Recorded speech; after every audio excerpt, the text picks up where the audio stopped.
Hello friends, अस्सलाम वालेकुम। Welcome back to my channel Gardening with Happiness में आप सबका बहुत बहुत स्वागत है। तो फ्रेंड्स, आज मैं एक ऐसे फर्टिलाइज़र के बारे में बात करूंगी जो कि ऑर्गेनिक के साथ साथ पौधे के लिए बहुत ही यूज़फुल है और बहुत ही ज़्यादा फ़ायदेमंद है। अगर आपके गुलाब के पौधे में ग्रोथ रुकी है, उसमें फ्लावरिंग नहीं हो रही है, जैसे कि आप नर्सरी से कोई पौधा ला रहे हैं, आपने उसको रिपोर्ट कर दिया है, उसके बावजूद उसमें ना ही ग्रोथ हो रही है, ना ही किसी भी तरह का उसमें रिस्पांस मिल रहा है और ना इसमें कलियां आ रही हैं, ना ही फ्लावरिंग हो रही है, तो उस ग्रोथ को बढ़ाने के लिए, उसकी ग्रोथ को तेज़ करने के लिए और फ्लावरिंग पाने के लिए हम एक ऐसा होममेड फर्टिलाइज़र बताऊंगी जिसको कि आप यूज़ करके अपनी ग्रोथ को तेज़ कर सकते हैं।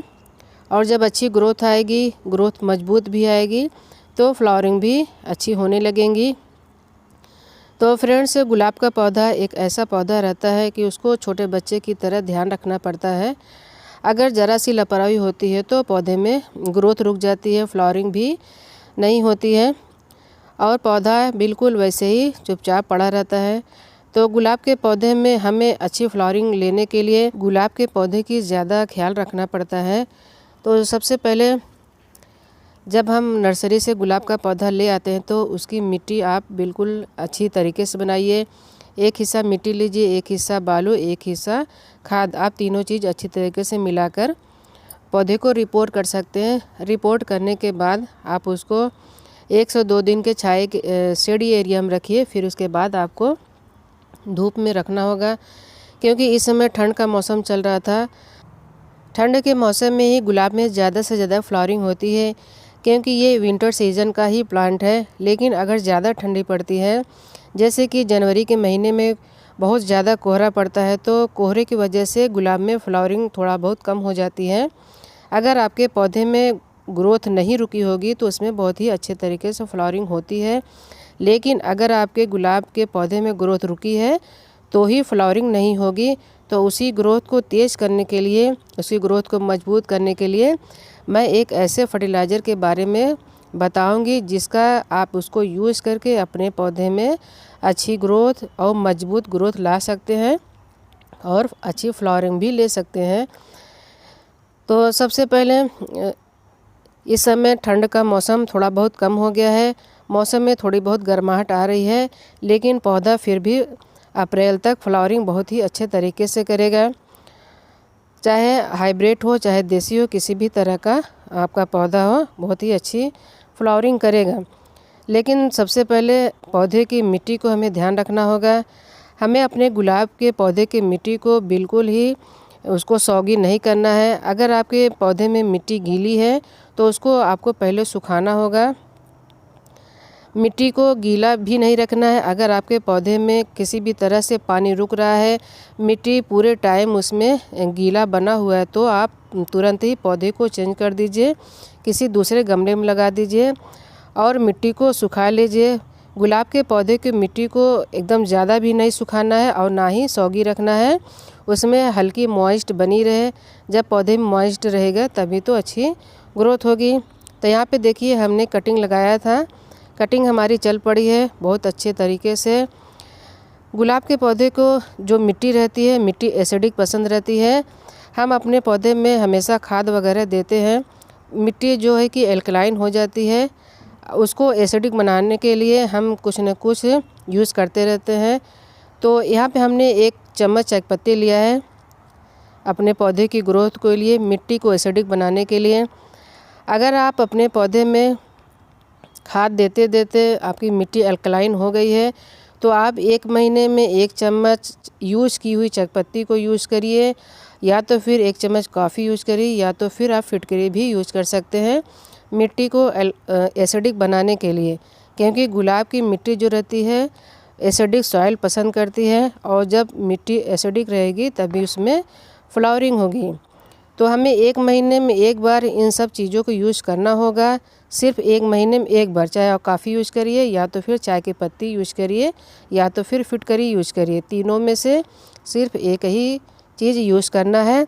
जब मिट्टी एसिडिक रहेगी तभी उसमें कलियाँ आएंगी, फ्लावरिंग होगी और पौधे की ग्रोथ बहुत ही अच्छे तरीके से हो जाएगी। तो सबसे पहले आप अपने गुलाब के पौधे को दिन भर की सनलाइट में रखिए, यानी ऐसी जगह रखिए जहां इसको दिन भर की धूप मिले, क्योंकि इसको जब धूप मिलती है तभी ये अच्छी फ्लावरिंग करता है और बहुत ही अच्छे तरीके से इसमें ग्रोथ होती है और सभी ब्रांच में नई नई पत्तियाँ, नई नई शूट्स, नई नई कलियाँ आती हैं। तो सबसे पहले आपको धूप में रखना होगा। दूसरा चीज़, आपको पानी को भी ध्यान रखना होगा। पानी हमेशा चेक करके आपको देना होगा। किसी भी तरह से मिट्टी गीली नहीं होनी चाहिए। तो वो कौन सा फर्टिलाइज़र है, उस फर्टिलाइज़र के बारे में बात करूँगी। तो पौधे में जो ग्रोथ रुकी है उसके लिए मैं बता रही हूँ। आपका गुलाब का पौधा जिस पौधे में ग्रोथ रुक गई है, किसी भी तरह का कोई रिस्पांस नहीं हो रहा है, तो इस फर्टिलाइज़र को यूज़ करके अपने पौधे की ग्रोथ को तेज़ कर सकते हैं। तो ये देखिए, यहाँ पे हमने चुकंदर लिया है। चुकंदर में, जैसे कि चुकंदर हम लोग खाते हैं, हम लोग की सेहत के लिए बहुत ही अच्छा फ़ायदेमंद होता है, उसी तरह हमारे पौधे के लिए बहुत ही अच्छा ये फ़ायदेमंद है। इसमें पौधे की डेवलपमेंट के लिए ये बहुत ज़रूरी है और इसमें vitamins, nutrients, minerals, calcium, zinc वगैरह सब पाया जाता है। तो यहाँ पर चुकंदर को हमने छोटे छोटे टुकड़े में काट लिया है। अब इसको मिक्सर जार में डालकर ग्राइंड कर लेना है, आधा लीटर पानी डालकर। चुकंदर में मैग्नीशियम और विटामिन्स की मात्रा बहुत ज़्यादा होती है, इस वजह से ये पौधे के लिए बहुत ही फ़ायदेमंद है। अगर आपके पौधे में, जैसे कि खाली पौधे में सिर्फ हरी पत्तियां हैं या तो पत्तियां येलो हो रही हैं, उसके लिए भी ये बहुत ही ज़्यादा फ़ायदेमंद है।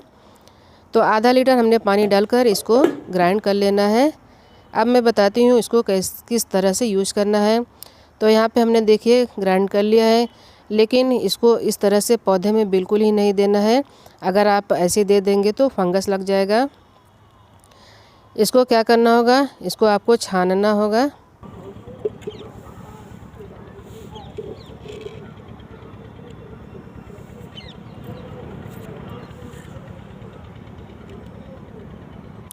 इसको छान कर तभी आपको पौधों में देना है। आप सभी पौधे में यूज कर सकते हैं। गुलाब का पौधा आपके पास जितना भी हो सभी में यूज कर सकते हैं। जिस पौधे में ग्रोथ हो रही है उसमें भी ये फ़ायदेमंद है, जिसमें नहीं हो रही है तो उसमें और ही ज़्यादा ये फ़ायदेमंद है। आप चाहे तो इसको ट्राई कर सकते हैं। अब यहाँ पर हमने इसको छान लिया है। छानने के बाद इसको डायरेक्टली अपने पौधे में डाल सकते हैं। पौधे की मिट्टी में इसको इस तरह से डाल दीजिए। इसको आपको 15 दिन में एक बार यूज़ करना है। 15 से 20 दिन में आप इसको एक बार यूज़ कर सकते हैं और बहुत ही अच्छा ये रिस्पांस देता है। आप हमारे पौधे में ग्रोथ देख लीजिए। मैंने इसमें एक बार यूज़ किया है और ये मेरा आजमाया हुआ नुस्खा है। इस वजह से आपको भी यूज़ करना चाहिए अपने पौधे में, और ख़ासकर गुलाब के पौधे में तो ज़्यादा ही ज़रूरी रहता है। अगर आप चाहते हैं तो फ्रूटिंग वाले पौधे में भी दे सकते हैं। तो बस दोस्तों, आज के लिए इतना ही। उम्मीद करती हूँ वीडियो अगर अच्छा लगा होगा तो इसे लाइक, शेयर, कमेंट करिएगा और मेरे चैनल को सब्सक्राइब करिएगा। मिलते हैं किसी नेक्स्ट वीडियो में। Thank you very much.